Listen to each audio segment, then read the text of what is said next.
ماضی کی مشہور شخصیات اور ان کے پسندیدہ پکوان۔ ہم نے ان کے کارنامے یاد رکھے، ان کی تقریریں، انقلابات، فتوحات، شاعری، فلسفے، لیکن کیا کبھی آپ نے یہ سوچا کہ یہ لوگ کھاتے کیا تھے؟ راجہ پورس کے نوالوں میں کیا تھا؟ اکبر بادشاہ کے دسترخوان پر کون سی خوشبو مہکتی تھی؟ بابا بلے شاہ نے روٹی کے ساتھ کیا چکھا؟ اور علامہ اقبال جیسا فلسفی صبح چائے کے ساتھ کیا سوچتا تھا؟ مشہور شخصیات اور ان کی مرغوب غذائیں۔ قبل مسیح کا ایک راجہ پورس، جس کے ننگے بدن پر ذرا بھی دشمن سے نہ ڈری، اور دسترخوان پر جنگلی ہرن کا گوشت، جو کی روٹی، شہد میں بھیگا انگور۔ مغل بادشاہ، ذائقوں کی سلطنت۔ مغلوں نے صرف سلطنتیں نہیں بنائیں بلکہ ان کے باورچی خانے بھی ایک سلطنت تھے۔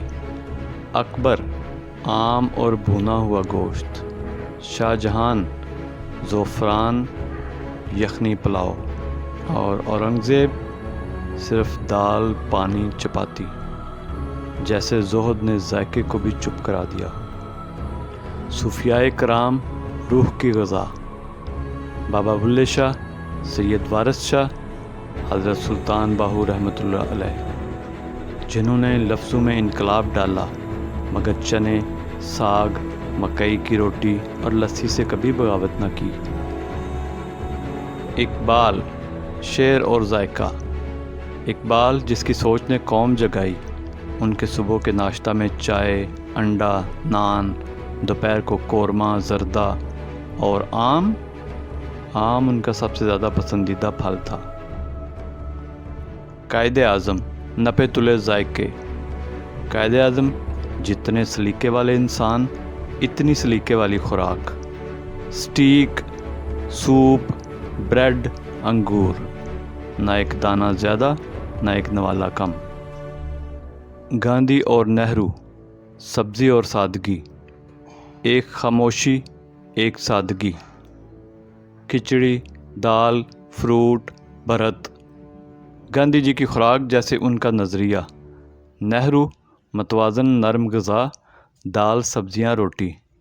سیاست ہو یا سالن، اعتدال ہی پسندیدہ تھا۔ مہاراجہ رنجیت سنگھ، بہادری کا ذائقہ۔ لوہے کا جسم، پنجابی دل۔ قورمہ، مکھن، لسی، مکئی کی روٹی۔ طاقت کا ذائقہ، تخت سے بھی زیادہ محبوب۔ یہ صرف کھانے نہیں تھے، یہ شخصیت، مزاج، وقت اور تقدیر کے ذائقے تھے۔ کسی نے سادگی میں عظمت پائی، کسی نے خوشبو میں فلسفہ تلاش کیا۔ جب آپ ساگ کھائیں یا چنے تو یاد رکھیں وہ نوالے کبھی کسی صوفی کی پسند تھے۔